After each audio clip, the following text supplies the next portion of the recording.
This is ATG Grid News. I'm Zack Haiku. Our top stories. SL23B set for June 18 opening. Second Life prepares for its Hollywood-themed birthday celebration.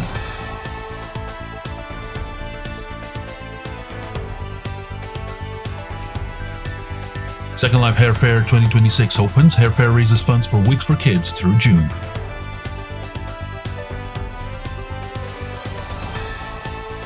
Firestorm Viewer update covered. New Firestorm coverage details the latest viewer changes.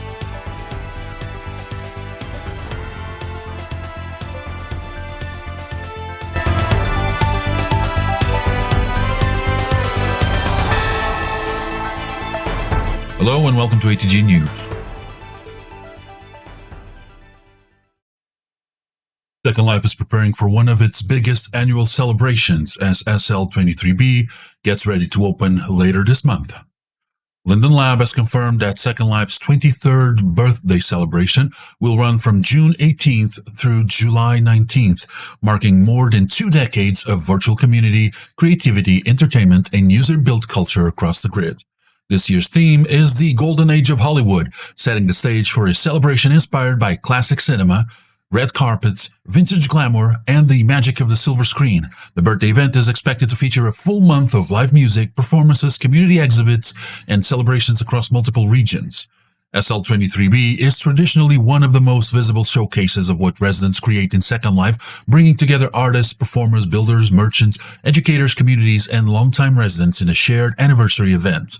This year's Hollywood theme gives creators a clear visual direction, with opportunities for theatrical builds, film-inspired exhibitions, performance spaces, and immersive experiences. Second Life officially turns 23 on June 23rd, but the wider celebration begins several days earlier, giving residents nearly a full month to take part. For many across the grid, SL23B is more than an anniversary. It is a yearly checkpoint for the platform itself, showing how resident creativity continues to shape Second Life's identity, culture, and public life. The Second Life Hair Fair is now underway, once again combining fashion, fundraising, and community support. The 2026 Hair Fair opened on Saturday, May 30th, and is scheduled to continue through Sunday, June 14th. The event raises money for Wigs for Kids, a nonprofit organization that supports children experiencing hair loss. As in previous years, purchases made at the fair include a donation component, while bandana booths and donation kiosks direct 100% of proceeds to the cause. Hair Fair has become a familiar fixture of the Second Life events calendar, drawing designers, shoppers, bloggers, photographers, and residents looking for new releases while supporting a charitable mission. The event also highlights the importance of hair as part of avatar identity. In Second Life, hair is not only a fashion item, it is often central to how residents present themselves, express personality, and build a visual sense of self. This year's fair gives residents the opportunity to browse new styles from participating designers while contributing to a real-world cause. The bandana boots remain a symbolic part of the event, recognizing children who lose their hair because of medical conditions or treatment.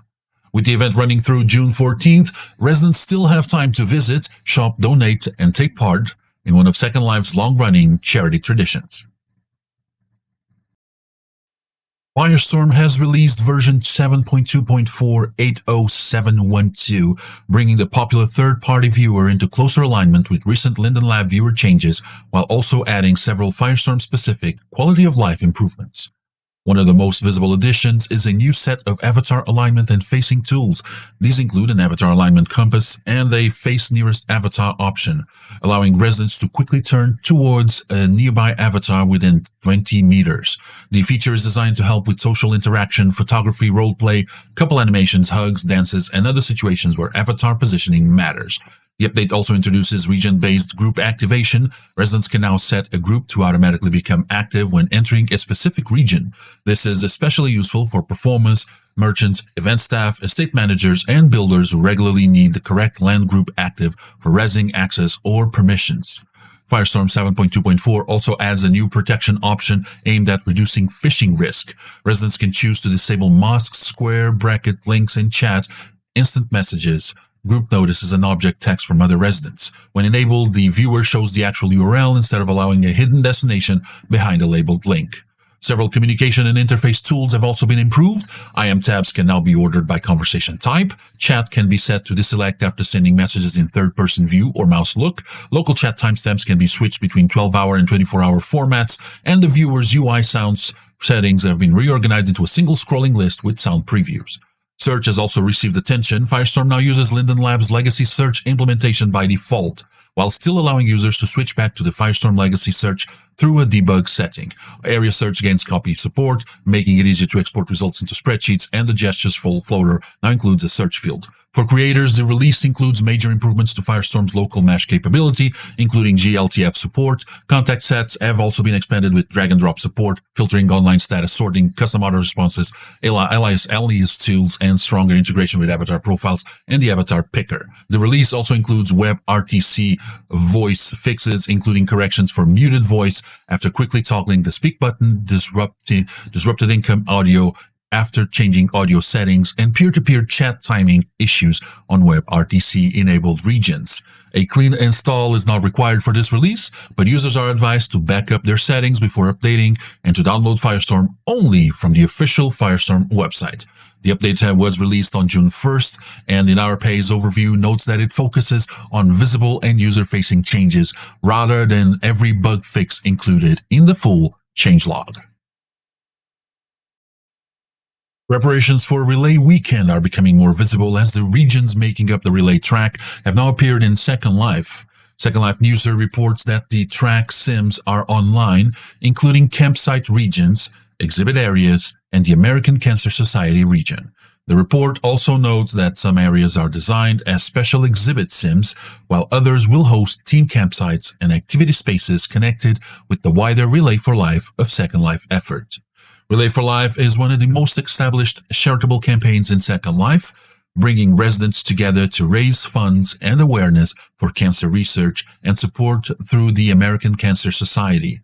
The appearance of the track regions is an important milestone in the final build-up to Relay Weekend, when teams, survivors, caregivers, supporters, and visitors gather across the track for ceremonies, labs, performances, campsite visits, and community reflection. The relay track has long served as both a symbolic and practical centerpiece. Residents walk the route, visit team displays, explore themed builds, and take part in moments of remembrance and celebration. For builders and team organizers, the arrival of the Sims signals that preparation is moving from planning into physical staging. As the regions continue to take shape, residents can expect more details about schedules, ceremonies, and team activities as Relay Weekend approaches. Linden Lab is highlighting Pride Month across the Second Life Destination Guide, drawing attention to LGBTQ+ destinations, events, and community spaces throughout June. The June 3rd Destination Guide update notes that residents across the grid are celebrating Pride with live events, music, art, education, and social gatherings. Linden Lab is encouraging residents to watch the LGBTQ+ category in the Destination Guide as additional Pride events and locations are added during the month. Second Life has long been a platform where LGBTQ+ residents and allies create community, express identity, and gather in spaces built around inclusion and self-expression. Pride Month in Second Life often includes club events, exhibitions, parades, fundraisers, educational spaces, memorials, themed festivals, and social venues, reflecting both celebration and advocacy. The Destination Guide plays a practical role by helping residents find active locations and events. For new residents, it can serve as a starting point for discovering communities. For established residents, it provides a way to follow seasonal events and support organizers across the grid. This year's Pride coverage also reflects the continuing role of Second Life as a social platform where residents can build places that might not exist in the same way elsewhere, creating spaces for visibility, connection, and shared celebration. The June Second Life Web User Group meeting offered several concrete updates on web services that affect residents, merchants, land buyers, and account security. One major area of work is account security. Linden Lab is upgrading authentication and email services, with the work moving toward quality assurance testing. The update is intended to improve security and includes a migration to Linden Lab's own email service. That matters because email verification, account recovery, and login security are all tied closely to residents' ability to protect their accounts. Land services are also being updated. The web-based land and region purchasing pages are now going through QA. This is described as the next part of the land portal overall, following the earlier refresh of the Linden Homes page. For residents who buy regions, manage land, or use official land tools, this could mean a cleaner and more modern purchasing process once the changes are deployed. Search is another focus. Linden Lab is working on improvements to web search, with fine-tuning of search results expected after deployment. The team is also adding the ability to search by region on the web-based world map. That could make it easier for residents to locate regions directly from the map instead of relying only on viewer search or landmarks. Marketplace work is also moving forward. A responsive marketplace homepage is due to go through QA, which should improve how the marketplace works across different screen sizes and devices. Linden Lab is also reviewing old marketplace listings with the goal of delisting, but not deleting, items where the creators has not logged in for a long period and the item has not generated sales. The lab is also looking at automating that cleanup process. The meeting also covered phishing and trust and safety concerns. Residents raised the issue of scam links and marketplace-related messages, group chat, instant messages, and other communications. Suggestions included stronger link controls for group owners, possibly whitelisting of safe websites, and broader protections, similar to Firestorm's option to reveal masked links. Linden Lab also indicated it is looking at additional account security options beyond the recent email verification push, including broader multi-factor authentication support. Another resident concern involved a repeated cookie prompt appearing in places such as the viewer's web search tab. Linden Lab acknowledged that the prompt is too aggressive and said a review is underway to make sure it appears only when required. The meeting also touched on the Second Life wiki, which has had past availability problems linked to heavy scraping by bots and large language models. Residents asked about downloadable or archived versions of the wiki, while Linden Lab noted that countermeasures have been put in place and asked residents to file reports through Canny if they continue seeing long outages. Overall, the June web user group was less about one major launch and more about several service-level improvements.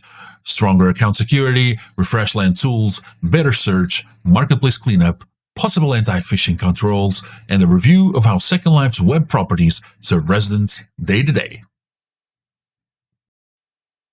The SL Video Creators Group is back at the Second Life Cinema with another edition of Hot Off the Render for June. Linden Lab says the June 2026 showcase presents a curated trailer-style reel featuring new releases from directors across the grid. The program includes storytelling, music videos, cinematic shorts, and experimental projects, giving residents a shared theater setting to experience recent machinima work. The SL Video Creators Group was founded by Jordan Rizzo in 2020 and connects filmmakers across Second Life to share knowledge, collaborate, and spotlight original machinima. This month's showcase brings that work into the Second Life Cinema, where residents can gather with friends and watch the featured reel together. Machinima has a long history in Second Life. It combines virtual world performance, camera work, avatar animation, set design, editing, music, and storytelling. For creators, it is both an art form and a technical craft. For viewers, it offers a way to see Second Life through the eyes of filmmakers who use the platform as a studio, stage, and narrative environment. Residents visiting the cinema are reminded to enable media and sound settings so the showcase plays correctly. A benefit concert supporting Homes for Our Troops is scheduled for Tuesday, June 9th at Veterans Isle. Second Life Newser reports that the June benefit will run from 5 to 8 p.m. Second Life time. The event is connected with Frets Nirvana, a longtime supporter and contact for Homes for Our Troops in Second Life, working in conjunction with the U.S. Military Veterans Group. Homes for Our Troops is a non-profit organization that builds and donates specially adapted custom homes for severely injured post-9/11 veterans. In Second Life, benefit concerts for the organization have become a recurring way for residents to gather, listen to live music, and contribute to a real-world cause. Veterans Isle has long served as a Second Life location for military-related community events, memorial activities, and charitable fundraisers. Events like this one combine entertainment with awareness, allowing residents to support veterans and their families through donations while taking part in a shared in-world gathering. The announced lineup includes DJ Zack, Max Clean, and Amford Clarity. With the concert still ahead, residents interested in supporting the cause can mark June 9th on their calendars and plan to attend during the 3-hour event window. Second Life's early June concurrency numbers show a quieter period on the grid compared with the first months of 2026. According to Daniel Voyager's June 3rd updates, daily maximum concurrency is currently running between 37,000 and 39,000 users. Median concurrency is reported between 31,000 and 33,000, while minimum daily concurrency is between 24,000 and 26,000. That means Second Life is still drawing tens of thousands of simultaneous users each day, but the daily peaks have not yet passed the 40,000 mark in June. The decline is clearer when compared with earlier 2026 peaks. Daniel Voyager's statistics page lists monthly high points of 48,351 in January, 47,572 in February, 48,802 in March, 46,414 in April, and 45,302 in May. Against those numbers, early June's 37,000 to 39,000 range represents a noticeable seasonal drop. The timing is important. June is a major event month with Pride activities, hair fair, relay preparations, and the upcoming SL23B birthday celebration, all bringing residents onto the grid. Second Life's 23rd birthday opens June 18th and runs through July 19th, giving the platform a chance to see whether major anniversary events can push daily concurrency back above 40,000 or even closer to the spring peaks. For estate owners, merchants, event planners, and community organizers, concurrency is not the same as total active users, but it is still one of the clearest public indicators of how busy the grid is at a given time. The early June numbers suggest activity is stable, but softer than earlier in the year, with SL23B now becoming the next major test of resident turnout. Artist Bamboo Barnes has opened a new exhibition titled KO at Artsville and Second Life. The exhibition opened on June 1st at Frank Atisso's Artsville and is described by Bamboo Barnes as a summary of the last 15 years of her work as an artist, much of it created in Second Life. An RPA's review notes that the exhibition occupies 3 sky platforms, including an interest level and 2 gallery levels connected by teleport systems. Bamboo Barnes is known for work that often feels deeply personal, layered, and reflective. This exhibition appears to function not simply as a retrospective, but as a broader meditation on time, place, identity, and artistic presence within Second Life. The title itself carries layered meaning, with KO and Coco suggesting multiple interpretations, including the idea of here. Art exhibitions remain an important part of Second Life's cultural life. Galleries allow artists to present work in immersive settings, often combining image, space, movement, sound, and architecture in ways that differ from physical world exhibitions. Coco gives residents a chance to see how one artist's long-term practice has developed inside the virtual world and how Second Life continues to serve as a place for serious creative work. The Zany Railway is marking a new visitor milestone, with the railway reporting 33,000 visitors since opening. The announcement was posted on June 2nd, adding another marker to the history of one of Second Life's residents-built transportation attractions. Zany Railway has built a following among residents who enjoy rail travel, scenic routes, community infrastructure, and the charm of a small-scale transport systems across the grid.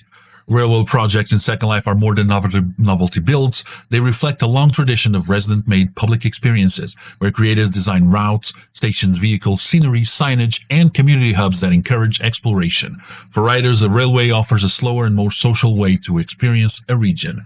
For builders, it represents ongoing maintenance, design, scripting, and hospitality. Reaching 33,000 visitors shows that the project continues to attract interest well beyond a small core of regulars. It also highlights the importance of transportation communities in Second Life, where trains, ferries, roads, airports, and sailing routes help create a sense of shared geography. The milestone gives Zany Railway a reason to thank riders, donors, explorers, and supporters who have helped keep the project visible and active. Zany Railway is also marking June with the return of its Pride train. The railway announced that the ZZR Pride train is now running as of June 1st, adding a seasonal Pride theme feature to the line. The train joins a wider month of Pride activities across Second Life, where communities are hosting events, decorating venues, presenting exhibitions, and creating social spaces in support of LGBTQ+ residents and allies. While the Pride train is a smaller story than the major grid-wide events, it reflects the way Second Life communities personalize shared spaces during seasonal celebrations. A railway can become more than a transportation route. It can become a moving display, a gathering point, and a visual statement of support. For residents who enjoy Second Life's transport networks, the Pride train offers another reason to visit Zany Railway this month. For the railway community, it also connects the project to the larger Pride calendar unfolding across the grid. Together with the railway's 33,000 visitor milestone, the Pride train shows the resident-run project continuing to grow, celebrate, and participate in wider Second Life culture. And that's all for today's edition of ATG Grid News. I am Zack Haiku. Thank you for tuning in, and don't forget to enjoy the grid.